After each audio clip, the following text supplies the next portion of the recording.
All right. Well, buckle up, folks. We are prepared for this next show, which is going to be exciting because we love this show so much. It's called Foodies and Cars. I'm your host, Jay Ash. And today we have the exciting and talented Jeannette back, Chef Jeannette. Well, she's on the road. And today we have the pleasure of her passenger, Mark Wilson, which is probably one of the most busiest guys. I thought I was busy, but this guy is crazy busy. So we are excited about today's show. We're going to just cut for a quick commercial, come back, and then we're going to meet this incredible restaurateur, entrepreneur, Mark Wilson, and learn all the great things that he's doing in the restaurant industry, as well as this little rib fest he created 15 years ago. So I think this is going to be kind of cool. Anyways, we'll be right back after this quick video. It's not about turning on the lights, starting the grill, and prepping the food. You put on an apron, flip the open sign, and ready for the day. Regulars sit at the same spot and tell stories that bring smiles. Some days can be chaos, challenging. You persevere because you have an undaunted passion, a calling to make people feel welcome and warm. Guests come and go, some you may never see again. The restaurant business is heaven and hell. It's laughter and tears, forever changing and extremely challenging. When the day is done, feeling exhausted, yet somehow content, you smile, knowing tomorrow you get to do it all again. And you wouldn't change a thing.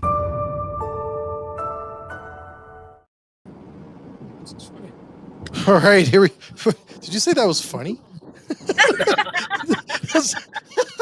might be sitting here reminiscing. That's okay. You said we're I was like, it's funny. That's awesome. Well, welcome, Mark. Welcome to Jeannette, we haven't talked about this, but we actually changed our name to the Daily Restaurant Show podcast show. So it's hosted on the SEK network, but thanks again, Mark, for joining us today. Oh, my pleasure. Jeannette, slow down. You're going too fast. I can tell. She actually is. Are you speeding? Under the speed limit because I do not need to draw any extra attention to us. That's awesome. Awesome. Well, yeah, don't get a ticket. That'd be kind of cool as well. Anyways, but it wouldn't be. Anyways, Mark. So, Mark, tell us a little bit about yourself. Well, I've pretty much always been in the restaurant business. In high school, I wasn't great at the books, so I ended up working at a kitchen in Kelsey's at Upper James. And I think I was 15 years old, and I was pretty much working full time in high school. And I got to the point where I was pretty damn good in the kitchens, where they had me opening up as their lead trainer at 16 years old. When they open up new Kelsey's, so either good on them or bad on them. I don't know. I think a couple of them are closed now, so maybe bad on them. But That's a long time ago. You can't take all the long time ago. Yeah. But so I just continued in the restaurant business, and I really had a passion for it. And when I finished high school, obviously no university was recruiting me for sports or academics. So I ended up getting a job as food and beverage manager for Kelsey's and out in Milton.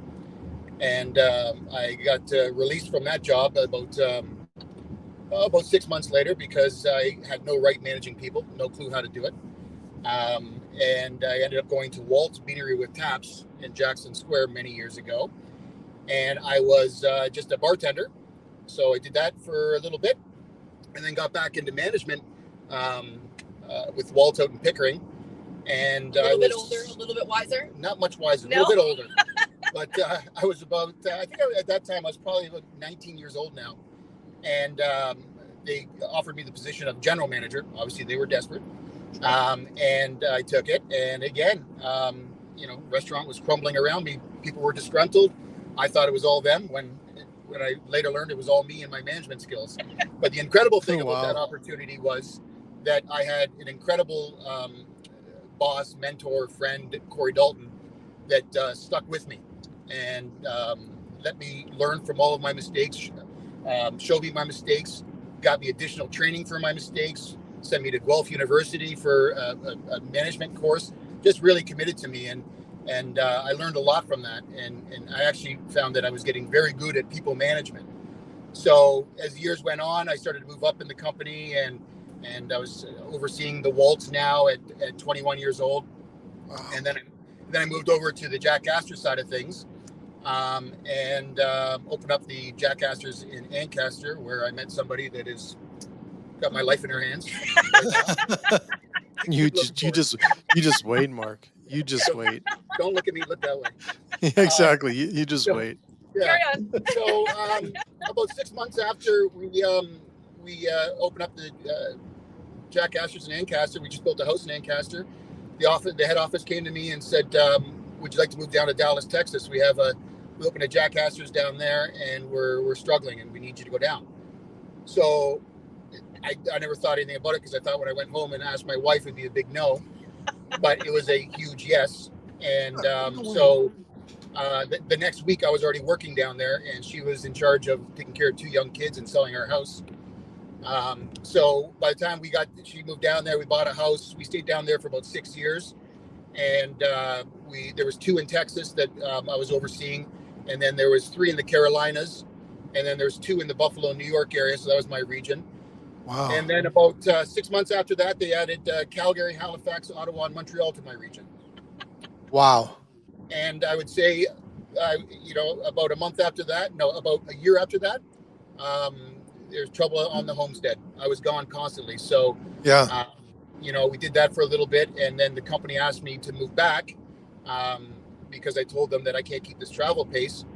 And so we moved back to Ancaster. And in Ancaster, I had the exact same region, but flying out of Ancaster or Toronto. So I had to leave the company. And, we left the company and went out and started our own, bought into a couple of restaurants. Basically we did that for a couple of years, and there was some success there. And we're up to 8 restaurants, and we also do Rib Fest all summer long. So pretty crazy existence, but it's a mess I created, and I'm quite happy with it. I was gonna say, it's a pretty good legacy.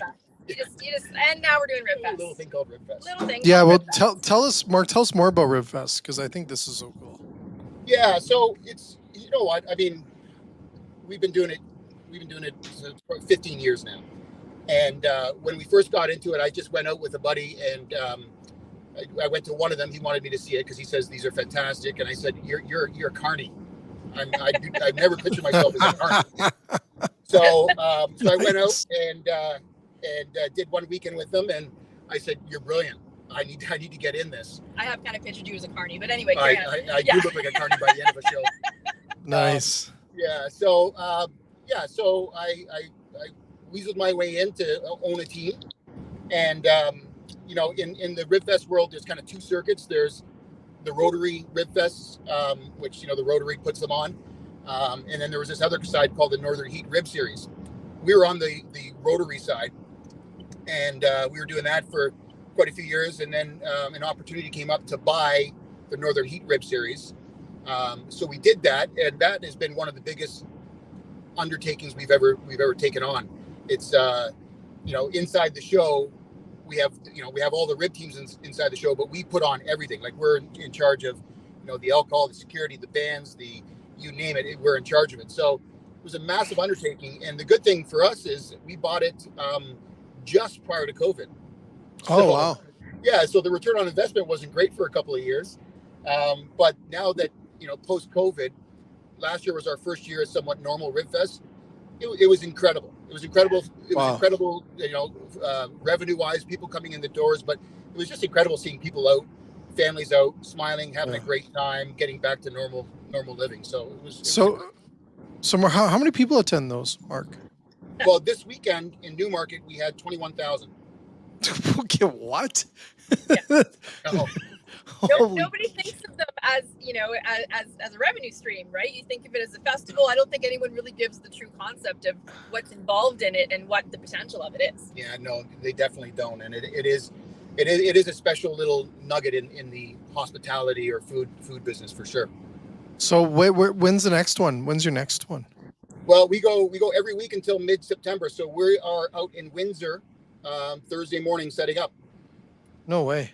Yeah. And is it all weekend? What's Is that? it all week? Is it all weekend? Like, Yeah, so we set up. Excuse me. We set up Thursday, and then we open Friday at 4 o'clock, and then it's Friday, Saturday, Sunday. no way. Did you run out one of the weekends already, right? Oh yeah, we ran out in Newmarket. We weren't expecting 21,000 people. It was absolutely insane. But the previous week in Binbrook was again, extremely busy and very successful. But on a side note, one of our busiest rib fests that we do, and I don't enjoy it because of the hecticness of it. Yonge and Dundas Square in Toronto. Mm-hmm. It is insane. You probably don't know that spot, but my good God, pulling trailers in there and. Oh, what a nightmare! Sorry, I just pictured that. But Wow. okay, Yeah, it's probably worth nightmare. it in the end. Worth it in the end, I'm sure, but a little wacky. Yeah, for sure. Absolutely. And then there's bands as well. Is that right? Yeah, we booked the bands. We basically on Fridays we have 3 bands. On Saturdays we have 5 bands, and then 4 bands on Sunday. And I mean, we got some great talented bands. We got there's this one band called Wicked Truth, and they play all over Toronto. But they are one of the most entertaining cover bands I've ever seen. And then we have a AC/DC tribute band that I mean, you could close your eyes and think you're at an AC/DC concert. Awesome. And then do people like eat as much as they want? Like how's that work? It's just a menu, people walk up to the trailers, and typically when it's busy, we have 2 lines going out of each trailer, and then there's just a menu board. You go to a full rack of ribs, beef or pork, and then half chickens, quarter chickens, brisket, sausage, pulled pork, all that kind of good stuff. That's really cool. I love it. Yeah, you know what? I love it and I hate it. He's also leaving out the point that they compete. Oh yeah. Right. Every week the teams compete against each other. We have a judging panel. We have People's Choice, and it's funny. We have on the rib teams. There's probably 65 staff members, and on each team, I know it's insane. and each team has their 1 or 2 we call them rig leaders, but managers, and they take winning trophies so seriously. It's like the biggest part of their weekend. We love it. And then how many teams you have? How many teams? In this weekend, the show there will be 7 teams there. Oh my God, that's crazy. It really is. It really is. Wow. Next time you go to a rib fest, you're going to look at it completely different, right? Well, Because I you didn't know kind that of before. well, I kind of knew about it, but we don't really. We kind of do have a few out here west, but nothing crazy like this. It's amazing. Yeah, they're starting to expand out that way. There's going to be more and more for sure. Are you coming out west ever? We don't. We used to go down to Florida to do some. We've done the St. Augustine, Florida, and the St. Pete's Rib Fest before, and the reality of it is the Rib Fests up here are way better than the ones down there, just because there's so many barbecue joints down there, right? Right. Oh, okay. Yeah. So, and they get great weather all the time. So up here, where we live, people get great weather. They want to be out. They want to do things, and they want to find some simple, fun family things to do, especially with the prices of everything and how expensive it is for people to travel. They tend to stay more local a little bit right now, so maybe that's contributing to a little bit more of our higher success. Well, you have a short season that you got to fill, right? Everyone wants to run around in the summer months, and as short as it is, we want to enjoy every possible minute of it. Yeah, for sure. You don't want to be that guilty parent not doing anything. No. Yeah, I totally hear you. So Jeannette, we're gonna put Mark to cooking here in a second. Okay. But we're gonna break. We're gonna come back in about a minute. Okay. We'll come back, and then we'll allow you to. We're gonna see Mark's culinary skills today here. Hey, you're in a car. I think I'll be impressed any which way you do it, buddy. Any which way. Awesome. So we'll be right back after this.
All right, here we go. So Jeanette, I'm going to let you take over here. What are we preparing? What is Mark preparing for us today? Well, I always try to personalize this depending on who the guest is. So I started to think about Rib Fest. I started to think about fun food, handheld food. Okay. This is good. So Mark, you got to lift up there for a second. Oh. So we do mac and cheese and ribs in a cone. Ooh. So if you break that one, I got extras. Or, we can both have one. It looks so good already. So in the glove compartment, you have spoons, utensils, gloves, claws, because things could get Do you ever ribs in a cone, Mark? No. I've had that nightmare before, though.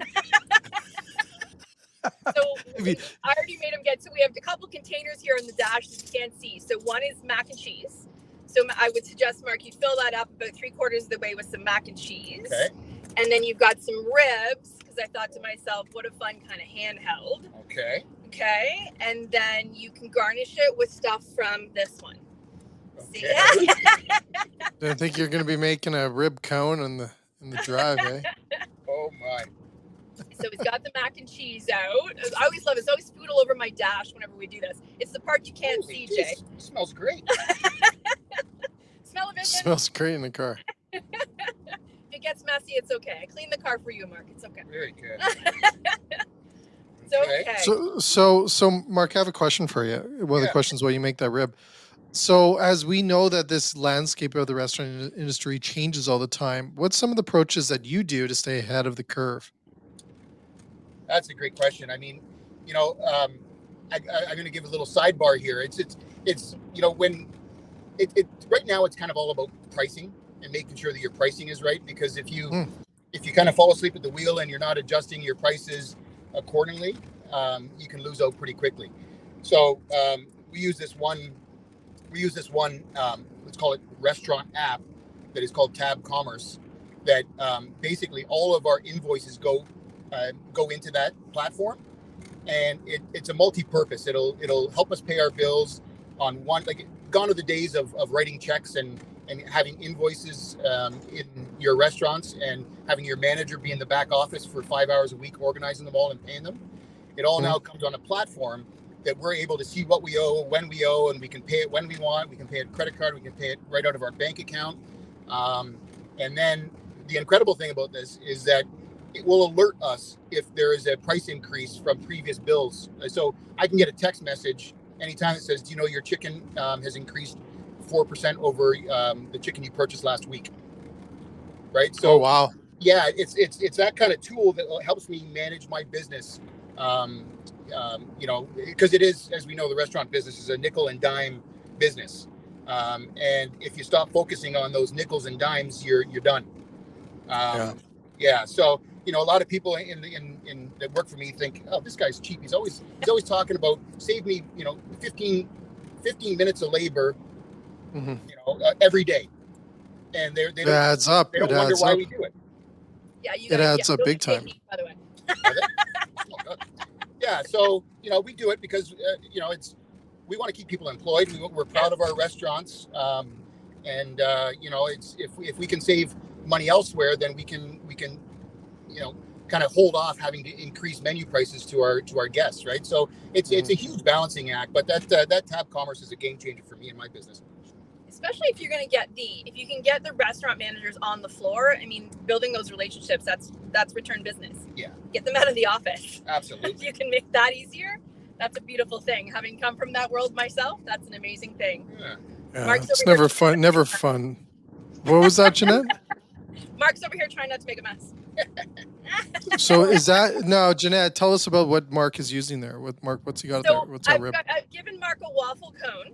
And wrapped it so that it's, easy kind of handheld food if you're going to be walking around the Rib Fest. I always try to find, things that inspire some ideas when any of these restaurateurs and chefs are in my car. So right now he's filled it with mac and cheese because that's a typical thing at the Rib Fest. And then stuck a couple of those well-loved ribs in there and garnished it with a choice of garnishes. So I got red onion, I got green onion, cheese, I got pickles, so you could really finish it however the heck you want, and just a really fun, pretty inexpensive option. not gonna lie, you may be seeing this in Windsor on the menu. I see. That's pretty damn cool. Now the ribs will taste a lot better. No offense, but we're professionals for God's sakes. I think I could see that on a menu item. That looks pretty cool. That looks great for walking around a rib fest as well in a cone. Right. That's just it. It's all about inspiration. See, you keep me around for a reason. Holy crap! See, that's not bad rib. No, no, I in a car. I'm an expert in here. I'm gonna get down. So you know what? That's awesome. Another out of the glove compartment, right? The center console, no different than when you did it, Jay. Right? There's always something to try to bring something fun forward, right? Yeah, and they're still hot too. They're still hot, really? Yeah, she usually has a crock pot in the back seat there somewhere, plugged in. Yeah, I've seen that before. Jeanette's gonna blow our minds over the years. So Mark, I have one more question here for you, right? Because I would say you're one of the legends in the industry for the experience, and you've been around for so long. We see a lot of people getting into the industry still, which we're very happy for that. What is one thing that you would say to a young restaurateur that's getting into this industry for advice? Oh, that is a great question. And I seriously, I think it's hard. Yeah. I mean, it's gotta be based all around, just never believe that you're right. Right? Because it's so, what you feel is irrelevant to what the people working for you feel. Right? So if you think that you handle a situation properly, yet the employee hasn't improved their performance, or their attitude is starting to go the wrong way, then no matter what you think, you handle that situation wrong. Right? So you got to challenge yourself to be vulnerable and test your humility and let people kind of get comfortable with you so that they can be honest with you and authentic with you. And I mean, it really comes down to, this whole business comes down to people management. Yes. And so many restaurants do it poorly, and they wonder why they're constantly, turning staff over. Well, it's not because they don't like the business, it's because they don't like you. Yeah. Right? But now that you understand that, you can get better. Now that also comes from good leaders, right? And I'm guessing you've been titled as a good leader, because I can tell already you're one of those leaders that you want to go work for. Well, thank you. I appreciate it. Honestly, I care for people, and we've got 8 locations and let's say 200 staff members, and of course we still have turnover, because you do get people that just come and go and put their toe in the hospitality business and pull it out real quickly, and you can't do anything about those. But in terms of our core people, I mean, we have some of the best core people that any restaurant in the world would be proud to have them. So we have them. We've got 10, 15-year employees. Yeah. Wow. Well, you promoted me to a GM. I think I was 22. Oh, damn, yeah. I think I was 22. It was about 7 years ago, right? Yeah.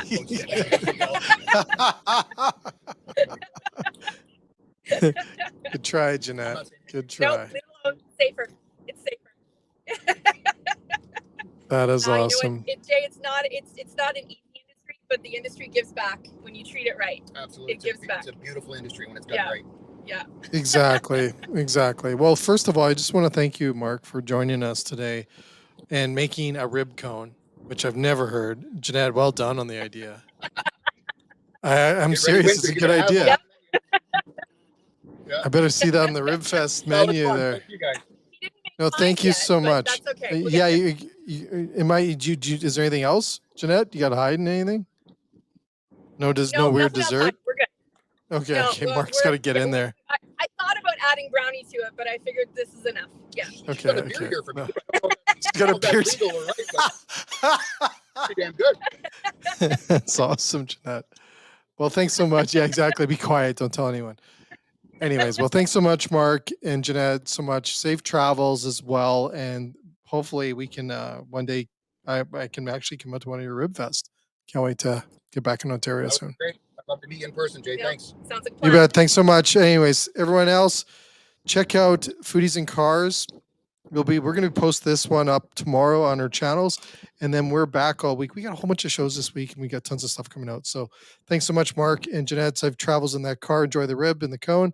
And to everyone else, we're back again tomorrow with Legal Bites and Adam. And we have another amazing guest joining us tomorrow on our show. So all the best, and everyone else, have a great rest of your day, and get out there and support our industry, and do some chomping like Mark is on the rib. Anyways, see you guys later. Cheers.